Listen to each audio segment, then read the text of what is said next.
Bring in my attorneys for a moment here because it's pretty complicated stuff. Hunter Shkolnik and defense attorney Donnie Savalos join me live. All right, guys, you know the drill here. There's a guy who wants to help out what he thinks is a shoplifting in progress and then starts to feel threatened, he says, because he says the shoplifter made a move for something.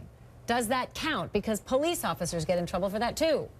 Believe it or not, under Florida common law, a private citizen is justified in using even deadly force to prevent the escape of someone who's committing a felony in his presence. Now, I say that with caution because there have been many, as you know, Stand Your Ground has come since then. Yeah. There's the issue of his reasonableness of the belief that this person had a deadly weapon. That will be scrutinized. But I am here to say that this is possibly a defensible case. Okay, and the other question I have is that girl who went to the hospital with the gunshot to the leg, who was part of this whole thing, apparently she's allegedly could be the driver, the getaway driver.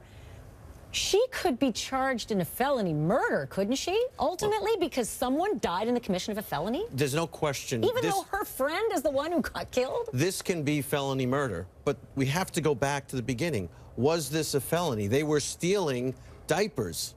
How much was that theft? It's a felony for him because he's got the rap sheet. Is it a felony? If it was a box of diapers that was under a certain amount of money, we don't know that yet. We have to know. We hear about boxes of diapers.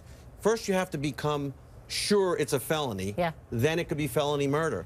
On the other hand, stealing diapers is not a felony usually. All right, well, let's leave it there. We're going to watch this one, though, to see if they ultimately catch that third person who's on the loose and what happens with that shopper if he gets charged and all of this. Be fascinating. It's certainly a fascinating debate for a lot of us out there.